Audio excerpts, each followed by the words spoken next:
ભારતનું આ એક વધારે ગૌરવ છે કે આ લગભગ 7મું એવું ટેલેન્ટ છે કે જે અમેરિકાની મોટી મલ્ટીનેશનલ કંપનીના ઉચ્ચ હોદ્દા પર બેસ્યા છે. ટાઇડ ડિટર્જન્ટ અને હેડ એન્ડ શોલ્ડર શેમ્પૂ માટે દુનિયાભરમાં જાણીતી કંપની પ્રોક્ટર એન્ડ ગેમ્બલે ભારતીય મૂળના એક વ્યક્તિને CEO બનાવ્યા છે. અને ભારતનું આ એક વધારે ગૌરવ છે કે આ લગભગ 7મું એવું ટેલેન્ટ છે કે જે અમેરિકાની મોટી મલ્ટીનેશનલ કંપનીના ઉચ્ચ હોદ્દા પર બેસ્યા છે. તો આના વિશે હું તમારી સાથે વાત કરીશ. મારું નામ રાજેશ શાહ છે અને તમે જોઈ રહ્યા છો ગુજરાતના સૌથી મોટા ડિજિટલ ન્યૂઝ પ્લેટફોર્મ ખબર છે.com. પ્રોક્ટર એન્ડ ગેમ્બલ કંપની વિશે મોટે ભાગના લોકો જાણે છે કે આ એક ટાઇડ ડિટર્જન્ટ માટે અને હેડ એન્ડ શેમ્પૂ શોલ્ડર માટે બહુ જાણીતી કંપની છે. અને આ મલ્ટીનેશનલ કંપનીનું જે હેડક્વાર્ટર છે એ અમેરિકાના ઓહિયામાં છે. હવે આ કંપનીએ ભારતીય મૂળના શૈલેષ જેજુરીકરને કંપનીના CEO બનાવવાની જાહેરાત કરી છે. પરંતુ શૈલેષ આ પદ સંભાળશે 1 જાન્યુઆરી 2026થી. કંપનીએ અત્યારથી એમના CEO તરીકેની જાહેરાત કરી દીધી છે.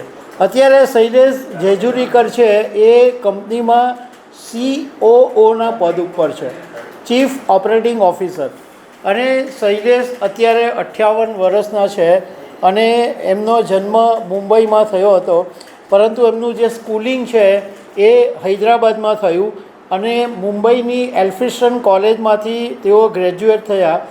અને જ્યારે સ્કૂલમાં ભણતા હતા ત્યારે માઇક્રોસોફ્ટના CEO સત્ય નડેલા એમના ક્લાસમેટ હતા, એમની સાથે ભણતા હતા. આ પછી શૈલેષ જેજુરીકરે IIM લખનૌમાંથી MBA કર્યું અને 1989થી પ્રોક્ટર એન્ડ ગેમ્બલની અંદર આસિસ્ટન્ટ બ્રાન્ડ મેનેજર તરીકે જોડાયા. મતલબમાં 36 વર્ષથી કંપનીની સાથે જોડાયા અને આસિસ્ટન્ટ બ્રાન્ડ મેનેજરથી માંડીને COOના પદ સુધી પહોંચ્યા અને હવે એમને CEO બનાવવામાં આવ્યા છે.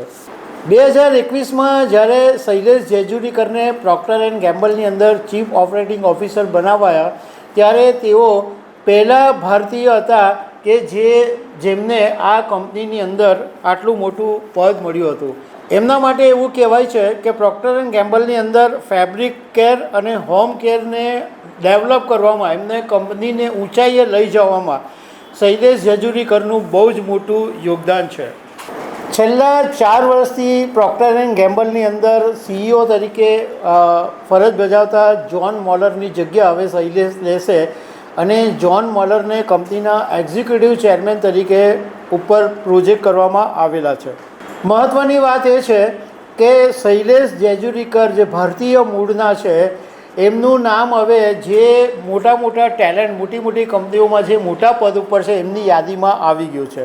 સુંદર પિચાઈ ગૂગલમાં 2015થી છે અને ભારતીય મૂળના છે. માઇક્રોસોફ્ટમાં 2014થી સત્ય નડેલા CEO છે અને IBMમાં 2020થી અરવિંદ કૃષ્ણા CEO છે.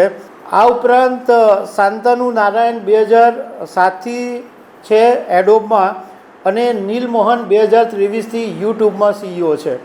અને હમણાં 2025ની અંદર જ એપલ કંપનીએ ભારતીય મૂળના સબીર ખાનને CEO બનાવ્યા છે. મતલબમાં ભારતીય ટેલેન્ટ છે એ આટલું બધું નિખરી રહ્યું છે. હવે આની સાથે સાથે એક વાત એ બી કરી શકાય કે આ બધી કંપનીઓ ભારતીય મૂળના લોકોને ઉચ્ચ હોદ્દા પર રાખવા પાછળનું એક કારણ એ પણ કહેવામાં આવી રહ્યું છે કે દુનિયાભર માટે, ખાસ કરીને અમેરિકા માટે ભારતનું માર્કેટ બહુ જ મોટું છે અને ચીન હવે ઘણી બધી પ્રોડક્ટ જાતે જ બનાવવા માંડ્યું છે. એટલે એની સરખામણીમાં જોઈએ તો ભારતના માર્કેટને કોઈ પણ સંજોગોની અંદર નજરઅંદાજ કરી નહીં શકાય એટલું મોટું માર્કેટ છે. હવે ભારતના માર્કેટમાં જો ઘૂસવું હોય, ભારતના માર્કેટની અંદર વધારે પગ પેસારો કરવો હોય તો ભારતીય મૂળના લીડરને ચાન્સ આપવો જોઈએ. જોકે અમારો અહીંયા કહેવાનો બિલકુલ મતલબ એવો નથી કે માત્ર આ જ કારણથી એમને CEO જેવું ઊંચું પદ આપ્યું હોય. એમનું ટેલેન્ટ તો 100% હશે જ, એમની મહેનત હશે જ. એમનું દીર્ઘદ્રષ્ટિ હશે જ તો જ આટલા મોટા પદ ઉપર પહોંચ્યા છે. પણ કંપનીનું આ એક કારણ પણ હોઈ શકે કે ભારતીય મૂળના જો કોઈ હોય તો ભારતીય માર્કેટનો લાભ મેળવી શકાય. તો દર્શક મિત્રો, આવી અનેક વાતો સાથે અમે તમને મળતા રહીશું. Thank you very much.